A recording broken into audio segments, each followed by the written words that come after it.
queremos crear nuestro futuro, tenemos que saber cómo, de qué manera sucede esto, cuál es el camino, cuál es la vía para aflorar ese potencial que las personas tenemos. Es básico entrenar la mente. La mente es algo de tal complejidad que es muy difícil definirla y mucho menos con 4 o 5 palabras. ¿Qué es entrenar la mente? Lo primero es entrenar la atención. No perdamos más el tiempo enfocándonos en lo que está mal. Vamos a enfocarnos en lo que podría estar bien. No en quién tiene la culpa, sino en qué podemos hacer nosotros juntos. Vamos a usar la imaginación no para generar angustia y preocupación. Ay, ¿cómo va a ser mi vida mañana y pasado? Sino generar posibilidades, algo que nos ilusione. Tenemos que ser capaces, además, de parar ese diálogo incesante que nos pone la cabeza a estallar, con desesperanza, con desánimo, con desilusión. Necesitamos entrenarnos en la reflexión. La palabra inteligencia viene de la raíz latina, interlegere, que quiere decir mirar dentro. Pero ¿qué pasa? Que cuando estamos hablando de entrenar la mente nos suena un poco extraño. ¿Cómo? ¿Es que una persona que quiere aprender un nuevo idioma no tiene que entrenarse? ¿Es que alguien que quiere aprender un nuevo deporte no tiene que entrenarse? Porque la mente no se va a entrenar. Necesitamos entrenarnos en fortaleza mental y en fortaleza emocional. Porque el mundo en el que estamos es un mundo complejo e incierto. Pero una cosa es la complejidad y la incertidumbre y otra es la desorientación. No podemos estar además desorientados. ¿Cómo nos orientamos? A través del entrenamiento mental. La creatividad es básica, todos lo sabemos. ¿Por qué es tan importante la creatividad? Porque es la que te permite aprovechar las posibilidades que la realidad te ofrece para crear un campo de juego que te abra nuevas oportunidades. ¿Pero qué nos pasa? Nos pasa que cuando pensamos en la creatividad pensamos que para ser creativo hay que haber pasado por la universidad, hay que tener 27 másters, etc. Eso no es verdad. La creatividad es consustancial con el ser humano, está en cada uno de nosotros. No hay un solo ser humano que no sea creativo. Lo que pasa es que muchos que sí creen que no son creativos. Y entonces no crean nada novedoso porque ellos no creen que en su interior hay ese potencial. La clave para la creatividad es la pasión. Tenemos que encontrar esa palanca emocional, ese motivo, esa ilusión que nos levante por la mañana con hambre de hacer algo nuevo, de encontrar la relación entre cosas que aparentemente no están relacionadas. Por eso el estado de ánimo es clave, que creamos en nosotros y en nuestro potencial. Hay que buscar los recursos emocionales. A ver, si somos honestos con nosotros mismos y empezamos a pensar con calado y con hondura, ¿por qué no hemos conseguido ciertas cosas en la vida? Nos daremos cuenta que la mayor parte de las veces no ha sido por falta de conocimientos o falta de erudición, sino porque nos ha faltado pasión, o nos ha faltado compromiso, o nos ha faltado determinación, o nos ha faltado autoconfianza. ¿Qué es buscar esos recursos emocionales? Es en ese abanico de colores, irte a tu pasado y decir, vamos a ver, ¿cuándo en mi vida he tenido realmente coraje? Y seguro que encuentras un momento en tu vida en el que hayas sido valiente y audaz. Tienes que traerlo ahora, tienes que recordar quién eres, porque se nos olvida la grandeza que hay en nuestro interior. Inventar el futuro. La forma en la que creamos nuevas realidades es absurda. Consultamos al pasado y le decimos, pasado, yo he podido hacer esto, y el pasado dice, no, pues entonces no podré. ¿Pero qué es eso? ¿Pero qué es eso? ¿Cómo va el pasado a determinar nuestro futuro? Es al revés, ¿cómo hay que hacerlo? Hay que crear esa idea que nos apasione, que nos ilusione, que tire de nosotros y a partir del futuro empezar a construir hacia el presente. Para llegar allí, ¿qué tengo que hacer primero? Pues tengo que hacer esto. Y para hacer esto, ¿qué tengo que hacer esto? Pum, pum, pum. Es que es radicalmente distinto, pero lo hacemos al revés. Vamos del pasado al futuro. No, señor. El pasado no tiene por qué predecir tu futuro. Para nada. Está muy bien que te informe, por supuesto, pero que no te determine. Emociones aflictivas. ¿Qué es una emoción aflictiva? Una emoción aflictiva es aquella que no te da nada valioso. Por ejemplo, si yo me encuentro con un tigre, es lógico que sienta miedo, y es muy bueno que sienta miedo porque eso me da opciones de supervivencia. Pero si yo estoy en este estudio contigo, en un entorno agradable y acogedor, y tengo miedo, eso me paraliza, no me da nada. Estamos paralizados por la desesperanza, por la ira, por el miedo. No tiene ningún sentido. Es fundamental que empecemos a comprender un poco mejor cómo gestionar estas emociones aflictivas. Y para eso hay que entender que hay tres estructuras que, si me permites, las voy a enseñar. Una de ellas es la amígdala, viene del griego almendra, está situada aquí en los polos anteriores del lóbulo temporal. Otra es el hipotálamo, que está aquí, y otra es lo que se llama la sustancia gris periacueductal, que está justo aquí, alrededor del acueducto de Silvio. ¿Por qué es importante conocer estas emociones aflictivas? Porque nosotros tenemos sobre todo tres grandes lastres que nos dificultan llegar a ese futuro ilusionante. Primero, la ignorancia. Si yo no soy consciente de mi talento y mi potencial, ¿cómo me voy a atrever? Número dos, la pereza. ¡Ay, la pereza! ¿Cuántas veces el camino correcto no es el camino fácil? Pero el tercero es el miedo, una de las emociones aflictivas más potentes. Entonces, ¿qué podemos hacer para gestionar el miedo? Yo, de todas las cosas que he visto en mi larga trayectoria como cirujano y en muchos temas en los que he estado metido, al final me doy cuenta de una cosa. El miedo, cuando te engancha, hay que gestionarlo por vía física, utilizando técnicas físicas, técnicas respiratorias, gestionando el diafragma porque es el que te cambia la química hormonal, cambiando el foco de tu atención, utilizando colores. ¿Por qué colores? Pues no lo sabemos. Esto lo descubrieron científicos orientales hace miles de años. Los colores tienen un impacto tremendo en el hemisferio derecho del cerebro, que es el que gestiona estas cosas. Nosotros sabemos que al imaginar un color azul llevado a ciertas partes del cuerpo, sabemos que automáticamente empieza a cambiar esa emoción aflictiva. ¿Por qué? Bueno, porque cambia la química, las imágenes generan emociones, las emociones están asociadas a procesos químicos. Entonces, es fundamental que sepamos que el miedo se puede gestionar, por lo menos, para que no nos paralice cuando es una emoción aflictiva. Bueno, luego hay una cosa que es que creo que la tenemos que recuperar.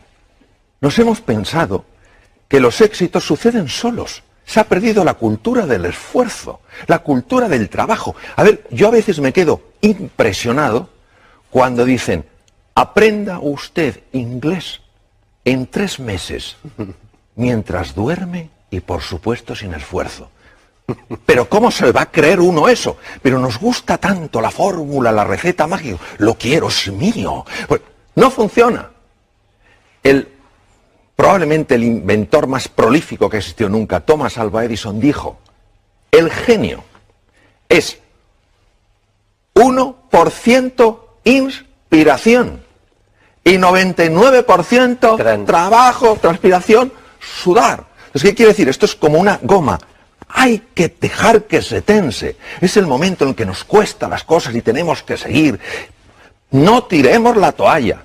Cuando aguantamos la tensión y estamos incómodos, y es normal que estemos incómodos, el cerebro automáticamente tiene que resolver ese dolor.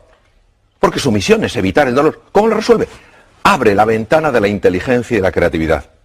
Y por eso todos sabemos que cuando hemos aguantado de verdad, de repente, no sabemos cómo, hemos encontrado una ventana, un espacio. Anda, ¿cómo no lo había visto antes? Porque hay que esforzarse buscando y trabajando. Por eso la determinación, la persistencia, la paciencia son valores tan grandes. Entonces ahora no podemos decir, no, esto sucede solo. No es verdad. No es verdad. El ser humano necesita esforzarse por aquello que vale la pena en su vida. ¿La V de qué? De valores. A ver, creo, desde mi pequeña perspectiva, que necesitamos urgentemente recuperar los valores. Valores que no dependen de un credo, que no dependen de una cultura, que no dependen de una forma de pensar. Están implícitos en la naturaleza humana. ¿Qué es un valor? Un valor es todo aquello que a mí, como ser humano, me perfecciona. Si la generosidad me perfecciona, eso es un valor. Si el coraje, la audacia me perfecciona, eso es un valor. Los valores son los que nos dan guía, referencia. En un mundo marcado por la complejidad y la incertidumbre, ya lo comenté antes, ¿qué es lo que nos da la orientación? ¿Cuál va a ser nuestro faro? Esos valores. Ojo con la sensación de impotencia. Jaume, yo la veo continuamente. No sé cuántos, no sé qué. Una cosa es el diagnóstico, y en medicina esto lo sabemos bien. A nosotros nos interesa hacer un diagnóstico correcto.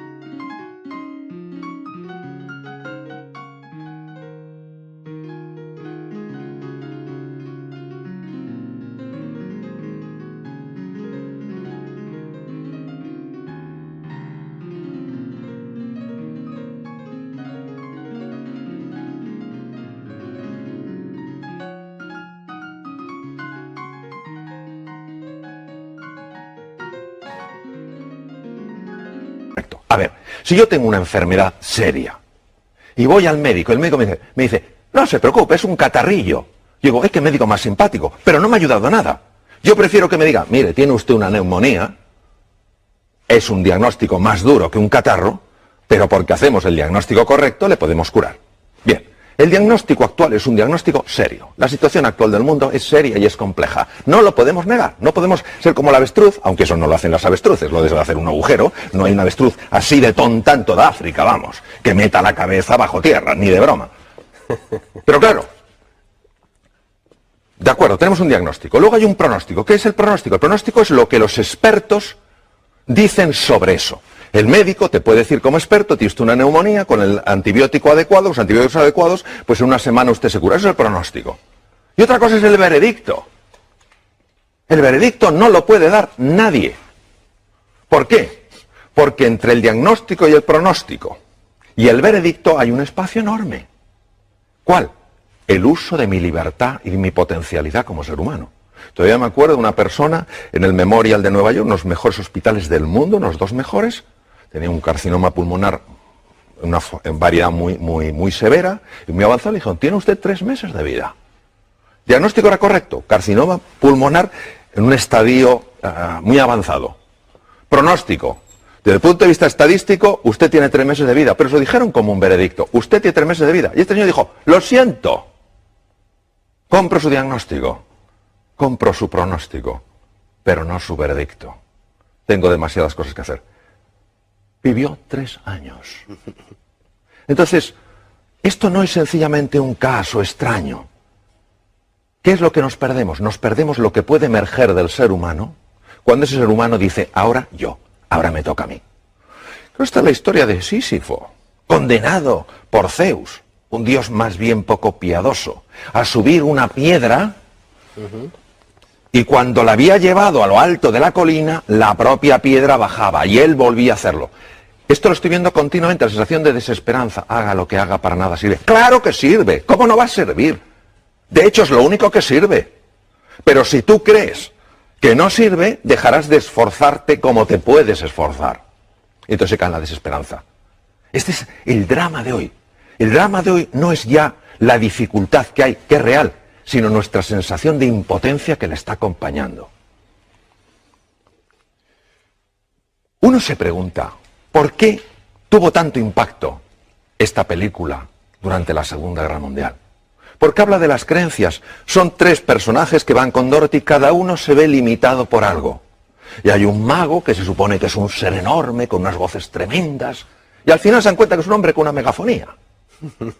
Es chiquitín, y tiene una megafonía. Así son nuestras creencias limitantes, esos programas que tenemos metidos. No puedes, no llegarás, no serás capaz.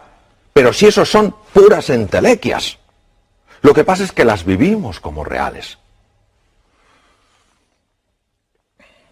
El oráculo de Delfos. Un griego está consultando al oráculo de Delfos. Es importantísimo que sepamos que nosotros podemos escuchar 2 tipos de voces. La primera voz es la de la jaula de grillos. No puedes, no eres capaz, no hay salida, tú ni siquiera lo mereces. A eso no hay que escucharla. Y hay otra que es el maestro interior, que te dice confía en ti, cree en ti. ¿Cómo notas que te habla uno u otro? Es muy fácil notarlo. Cuando te habla el maestro interior, notas paz y serenidad. Cuando te habla la otra persona, la otra voz, lo que notas es crispación, tensión y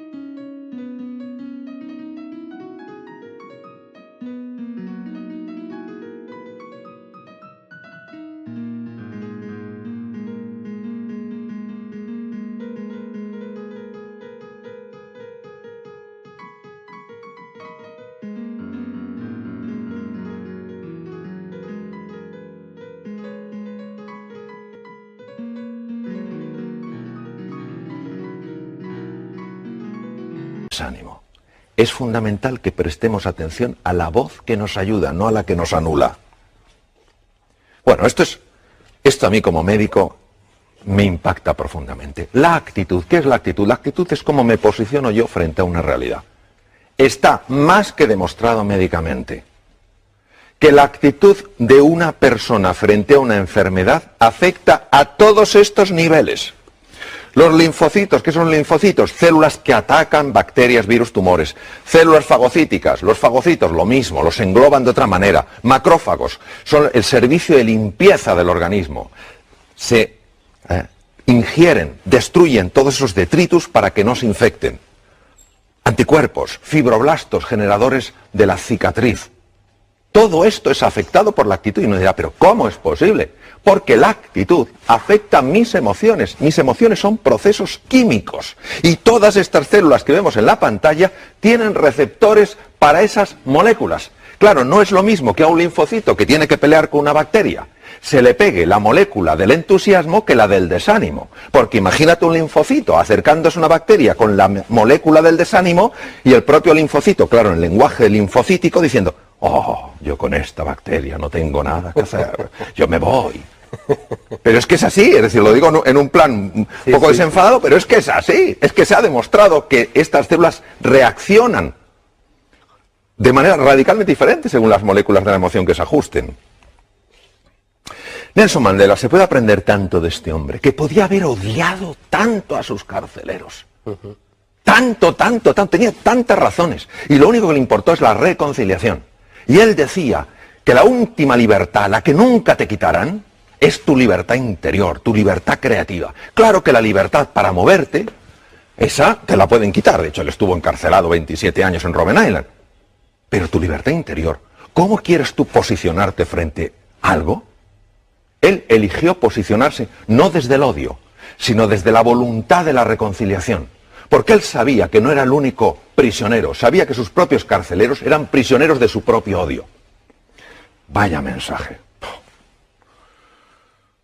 Hombre o máquina, no podemos estar esclavizados por programas mentales. Por programas mentales que nos alteran.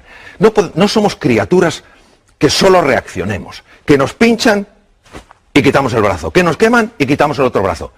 Hemos de recuperar nuestra libertad interior y decir, de acuerdo, esta situación es dura, esta situación es compleja, no me gusta. Yo, si hubiera podido, no la hubiera elegido, pero me ha tocado. ¿Qué puedo hacer para relacionarme con esa situación con mucha más potencia y mucha más energía? Entonces, en ese momento, cuando yo utilizo mi libertad interior, mi libertad creativa, ¿qué es lo que me hace verdaderamente humano? Salgo de la dimensión de máquina. Ya no reacciono, ya no soy alguien que dependa exclusivamente de las circunstancias. Soy influido por las circunstancias, pero no soy determinado por ellas. Bueno, esto de llegar a las reuniones. A ver, ¿cuántos problemas tenemos hoy? Muchos. Pero si la energía para resolver problemas, esa es una energía que nos debilita. Lo que hay que decir es, señores, ¿qué desafíos tenemos hoy sobre la mesa? Se ha visto, cambiando palabras, problemas por desafíos, cómo la sangre cambia, porque cambian las hormonas, cambian las moléculas de las emociones. Entonces, vamos a dejar de hablar tanto de lo que está mal y vamos a hablar un poquito más de qué está pidiendo de nosotros la vida. Pues la vida lo que está pidiendo es que demos la talla que por naturaleza tenemos. Voy a terminar con 3 animales.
Los tres para mí tienen un mensaje.